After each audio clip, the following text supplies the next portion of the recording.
नीलम जुनेजा से आचार्य इतिहास राजकीय महाविद्यालय श्री करणपुर महाविद्यालय के यूट्यूब चैनल पर आप सबका हार्दिक अभिनंदन करते हुए आज मैं बीए पार्ट 3 विषय इतिहास पेपर फर्स्ट के अंतर्गत अवध का अंग्रेजी राज्य में विलय किस प्रकार से हुआ इसके बारे में आपसे चर्चा करना चाहती हूँ। इतिहास से हमें ये पता चलता है कि अंग्रेज बहुत महत्वाकांक्षी थे और भारत के अंतर्गत व्यापार करने के उद्देश्य से आए और उसके बाद एक एक करके उन्होंने भारत के राज्यों के ऊपर उन्होंने अपना अधिकार करना जो था शुरू कर दिया और जिसके अंतर्गत उन्होंने अवध राज्य को भी अपने साम्राज्य का अंतर्गत सम्मिलित किया या उसे अपने राज्य का अंग जो था बना लिया। अंग्रेजों ने अवध राज्य का विलय अपने राज्य में कैसे किया इसको जानने से पहले हमें इसकी ऐतिहासिक पृष्ठभूमि को जानना अनिवार्य है। इतिहास से ये पता लगता है कि जब मुगल साम्राज्य पतन की ओर अग्रसर हुआ तो उसके बाद भारत के अंतर्गत कई क्षेत्रीय शक्तियाँ जो थे उनका उदय हुआ, जिसमें अवध राज्य का उत्कर्ष ये भी इतिहास की एक बड़ी महत्वपूर्ण घटना जो है माना जाता है। और इतिहास में ये पता लगता है कि बंगाल की तरह जो अवध राज्य था इसका उदय भी दुर्बल मुगल साम्राज्य जो थे उसके कारण जो था हुआ। जिस समय कहते हैं कि दिल्ली के अंदर मुगल सम्राट मोहम्मद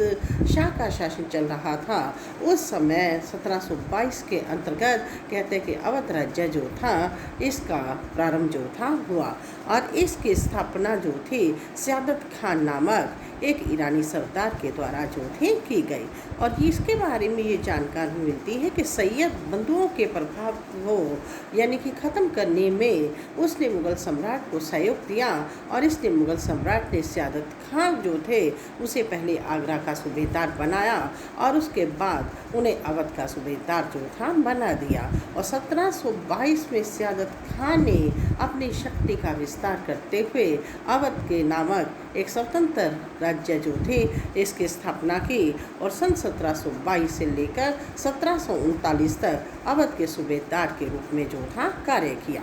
और सयादत अली खां के बाद उनका भतीजा जिनका नाम सफदर जंग था ये अवध के नवाब बने। 1739 से लेकर 53 तक उन्होंने सूबेदार के रूप में कार्य किया और उन्होंने भी अवध की शक्ति और प्रतिष्ठा को बढ़ाने का प्रयास किया और उन्होंने उत्तरी भारत में एक प्रमुख शक्ति के रूप में अवध को सशक्त जो था बना दिया। और उसके पश्चात शुजाउद्दौला जो थे ये अवध के सूबेदार बने। 1753 से लेकर 1775 तक अवध के सूबेदार के रूप में कार्य किया। उन्होंने अवध को शक्तिशाली बनाने के लिए एक सुदृढ़ और शक्तिशाली सेना का निर्माण किया, तोपखाने का निर्माण करवाया और अवध राज्य की सीमाओं को विस्तृत करने का प्रयास जो था किया। और इतिहास में ये भी पता लगता है कि जिस समय बंगाल के शासक मीर कासिम जो थे उनका अंग्रेज़ों के साथ बक्सर का युद्ध हुआ, उस युद्ध के अंतर्गत उन्होंने शुजाउद्दौला जो थे उन्होंने मीर कासिम का पक्ष लेते हुए अंग्रेज़ों के विरुद्ध युद्ध में उसकी मदद जो थी की और उस युद्ध के अंतर्गत अंग्रेज विजयी रहे और मीर कासिम युद्ध में परास्त हुआ और अवध का नवाब शुजाउद्दौला जो था वो युद्ध से पहले ही युद्ध के मैदान को छोड़कर जो थे चले गए। लेकिन इस बक्सर के युद्ध के बाद क्लाइव जो थे वो भारत से चले गए थे, लेकिन 1765 में उन्हें भारत में पुणे यानी कि गवर्नर बनाकर भेजा गया और भारत में पुणे गवर्नर बनने के बाद उन्होंने बक्सर के युद्ध के अंतर्गत कहते हैं कि जो शासक परास्त हुए थे उनके साथ उन्होंने संधि करने का निश्चय किया और जिसके अंतर्गत उन्होंने अवध के नवाब शुजाउद्दौला के साथ कहते हैं कि अगस्त 1765 में उन्होंने इलाहाबाद की संधि जो थी की और इस संधि में कई शर्तें जो थी तय की गई। इस संधि के अनुसार नवाब ने इलाहाबाद और गढ़ा के क्षेत्र जो थे वो कंपनी को सौंप दिए और दूसरी शर्त के अनुसार क्षतिपूर्ति के रूप में 50 लाख रुपए जो थे वो कंपनी को अदा किए और तीसरा चुनार का क्षेत्र जो था वो भी कंपनी को दे दिया गया और संधि की शर्तों के अनुसार अवध में बिना चुंगी के अंग्रेजों को व्यापार करने का अधिकार जो था दिया गया और गाजीपुर और बनारस की जो जागीर थी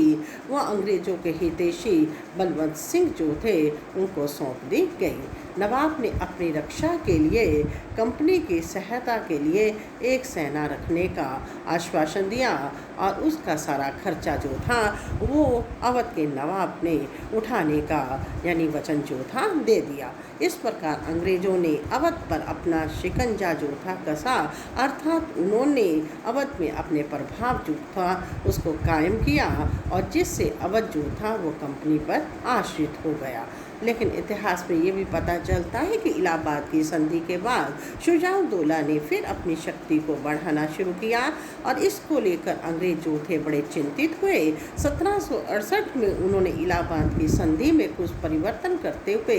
एक और संधि की और जिस संधि के अनुसार अवध की सैनिक संख्या जो थी इसको पर अंकुश लगा दिया गया, अर्थात जिससे अवध का विस्तार जो था रुक गया। और 1772 में वारेन हेस्टिंग्स भारत में कहते गवर्नर बनकर आए और उन्होंने भारत में गवर्नर बनकर आने के बाद कहते कि उन्होंने भी अवध की ओर अपना ध्यान जो था केंद्रित किया। उस समय शुजाउद्दौला जो कि अवध के नवाब थे, उनकी निगाहें रुहेलखंड पर अधिकार करने पर टिकी हुई थी। 1773 में वो बनारस गए और वो जो थे वारेन हेस्टिंग्स से मिले और वारेन हेस्टिंग्स ने शुजाउद्दौला के साथ एक संधि की जिसको इतिहास में बनारस की संधि के नाम से जाना जाता है। और ये संधि 1773 में हुई और जिसमें कुछ शर्तें तय की गई। उस शर्तें के अनुसार कहते वारेन हेस्टिंग्स ने 50 लाख रुपए के बदले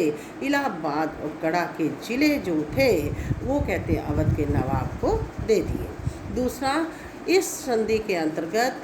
नवाब को रुहेलखंड पर विजय प्राप्त करने में सहायता देने का आश्वासन कंपनी ने दिया और बदले में 50 लाख रुपए की मांग जो थी की।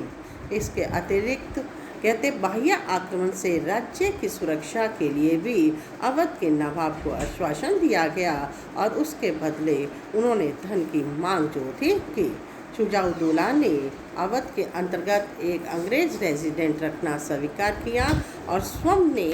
कहते कि कंपनी के वजीर के रूप में कार्य करने का आश्वासन जो था दिया। और इस संधि की शर्तों के अनुसार ब्रिटेन के बादशाह के नाम के सिक्के जो थे वो अवध में चलाने के लिए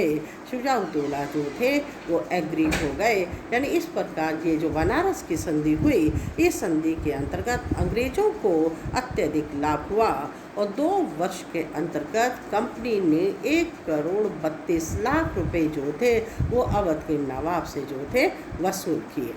1775 में शुजाउद्दौला का देहांत हो गया और उसके बाद आसाफुद्दौला जो थे वो बंगाल के नवाब बने जो अत्यधिक अयोग्य और विलासी थे। उन्होंने अपना अधिकांश समय भोग विलास में जो था व्यतीत किया। ऐसी स्थिति के अंतर्गत कंपनी ने उसके साथ एक नई संधि की और जिसे फैजाबाद की संधि के नाम से जाना जाता है, जो सन 1775 में जो थी हुई। जिस संधि के अनुसार कंपनी को बनारस एवं गाजीपुर पर अधिकार करने के लिए अवध के नवाब ने वो क्षेत्र जो थे दे दिए। और इसके अतिरिक्त कहते कि अवध के नवाब ने सैनिक खर्चा जो पहले दिया जाता था उसमें 50 लाख या 50,000 अधिक देने का वचन जो था दिया। और कहते कि ये जो धन मांगा गया उस समय राज्य कोष की स्थिति अत्यधिक बिगड़ चुकी थी। ऐसी स्थिति में इस धन की पूर्ति के लिए कहते कि जो अवध की बेगमें थी, जो शुजाउद्दौला की रानियाँ थी, उनके पास अत्यधिक धन था। आसाफुद्दौला ने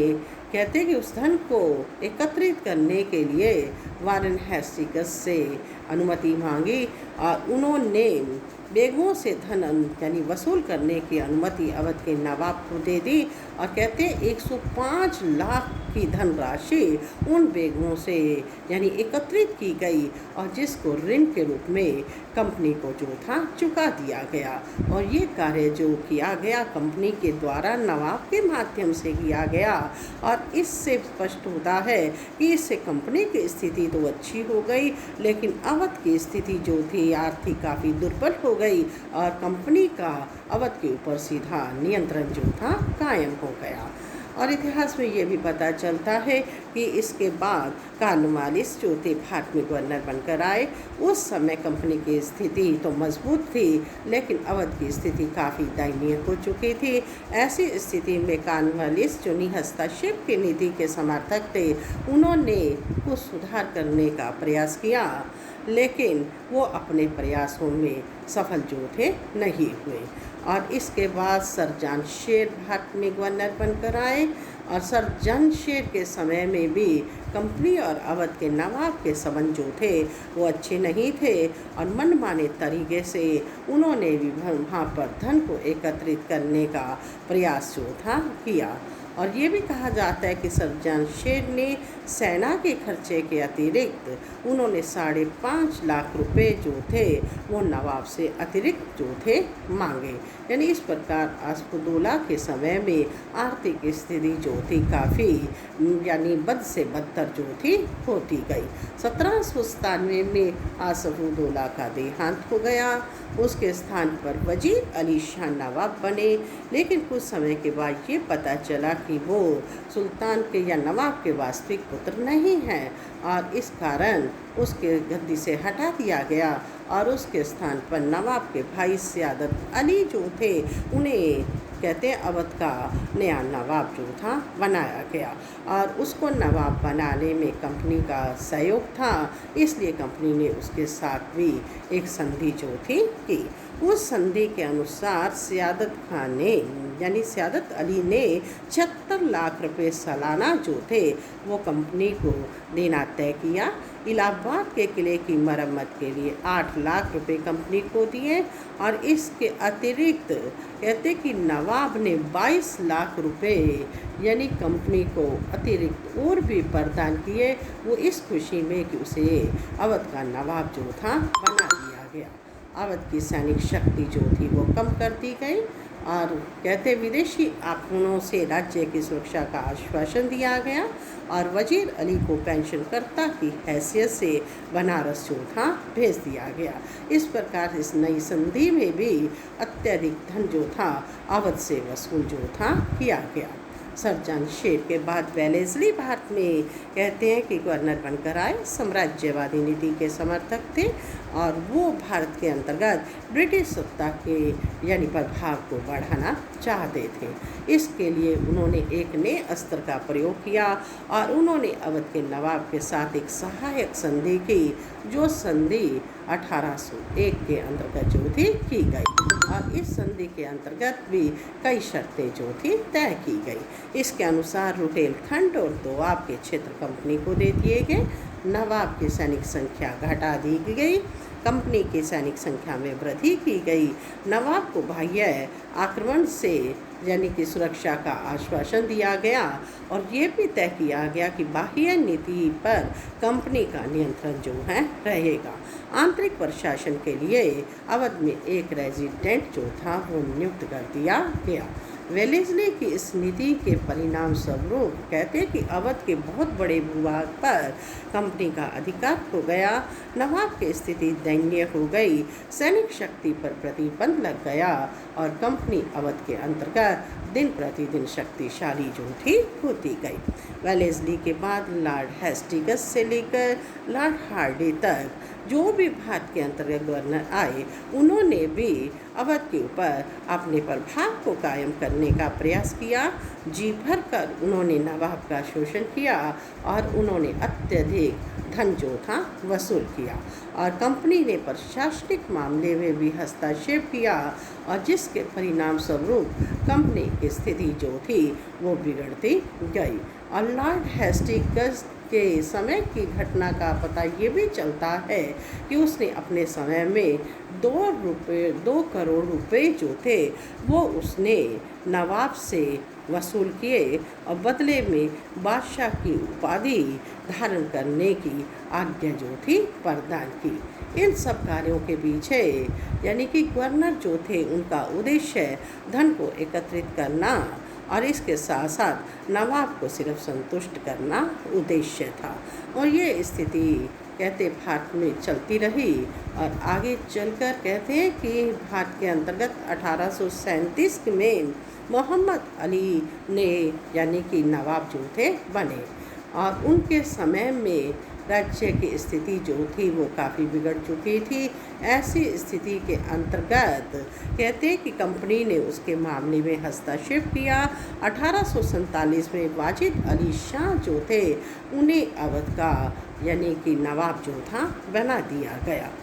और उनके समय में स्थिति अच्छी नहीं थी और कंपनी जो थी उस पर अधिकार करना चाहती थी और इस कारण इस कार्य को लॉर्ड डलहौजी ने जो था पूरा किया। इतिहास में ये पता लगता है कि लॉर्ड डलहौजी साम्राज्यवादी नीति के समर्थक थे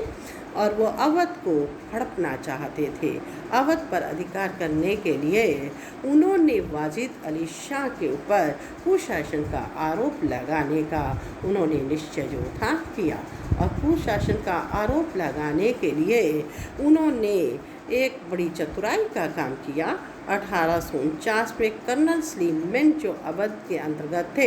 उनको अवध शासन की जांच करने का कार्य जो था सौंपा और उसने अवध के प्रशासन की जांच की और एक रिपोर्ट प्रस्तुत की जिसे स्लीमैन की रिपोर्ट के नाम से जाना जाता है, जिसमें अवध के आंतरिक प्रशासन के बारे में उन्होंने बढ़ा चढ़ाकर विवरण दिया। लेकिन वो जो थे वो अवध के प्रशासन से या उनकी व्यवस्था से यानी कि काफ़ी परेशान थे। व्यवस्था के बारे में जानते थे कि वहाँ की अच्छी नहीं थी, लेकिन वो अवध को अंग्रेजी राज्य में मिलाने के पक्ष में नहीं थे और इस कारण डलहौजी जो थे इस कार्य को चाहते हुए भी अंजाम जो थे नहीं दे सके। इसके बाद लॉर्ड डलहौजी स्वयं अवध गए और उन्होंने ऑड्रम जो थे उसे वहाँ का अधिकारी नियुक्त किया और उन्होंने अवध की रिपोर्ट जो थी एकत्रित की और वो रिपोर्ट जो थी उन्होंने डलहौजी को जो थी प्रस्तुत कर दी और उस रिपोर्ट के आधार पर कहते हैं कि वाजिद अली शाह जो थे उस पर कुशासन का आरोप लगाया गया और उसके साथ एक नया संधि पत्र जो था करने का निर्णय किया गया। उस संधि पत्र के अनुसार वाजिद अली शाह को संधि पर हस्ताक्षर करने के लिए कहा गया, जिसमें ये अंकित था कि नवाब अपनी स्वेच्छा से गद्दी त्याग रहा है। नवाब ने उस पर हस्ताक्षर करने से इनकार कर दिया। अंग्रेजी सेना ने उसे महल के अंतर्गत ही बंदी बना लिया और उसे बंदी बनाकर कलकत्ता जो था भेज दिया गया और कलकत्ता भेजने के बाद 13 फरवरी 1856 को डलहौजी ने अवध पर कुशासन का आरोप लगाकर उसे अंग्रेजी राज्य में या ब्रिटिश राज्य में सम्मिलित जो था कर लिया। इस प्रकार अवध जो था वो अंग्रेजी साम्राज्यवाद का शिकार जो था बन गया। इतिहास में ये पता चलता है कि अवध का जो विलीनीकरण हुआ ये कंपनी की एक चालाकी थी। उनकी प्रारंभ से ही अवध के प्रति जो नीति थी प्रतिकूल रही। वो अवध को सोने की चिड़िया समझते थे और उनका उद्देश्य सिर्फ अपने यानी कि कोष को पूर्ण करना और धन को वसूल करना था और इसलिए नवाब पर दबाव डालकर उन्होंने समय समय पर धन को एकत्रित किया। अपना उल्लू सीधा करके उन्होंने राज्य कोष को पूर्ण किया और नवाब को गद्दी से जो था हटा दिया। लेकिन कुछ इतिहासकार ये कहते हैं कि अवध का नवाब जो था वो दुर्बल था, उसमें प्रशासन को चलाने की क्षमता नहीं थी, इसलिए डलहौजी ने उनसे ये राज्य जो था छीन लिया। लेकिन कुल मिलाकर अगर हम देखें तो निष्कर्ष ये निकलता है कि अवध का नवाब जो था उनकी नीति हमेशा कंपनी के प्रति वफादार रही। उन्होंने जब भी संधियाँ की उस संधियों का पूरी तरह से पालन किया, लेकिन कंपनी ने उनके साथ धोखा किया और कुशासन का आरोप लगाकर राज्य में मिलाकर अपने हित को उन्होंने पूर्ण जो था कर लिया। इसलिए कुशासन का जब आरोप डलहौजी के द्वारा अवध पर लगाया गया, इसे अंग्रेज़ों की चाल जो है माना जाता है या उसे ब्रिटिश साम्राज्य में सम्मिलित करने का एक बहाना जो है कहा जाता है। धन्यवाद।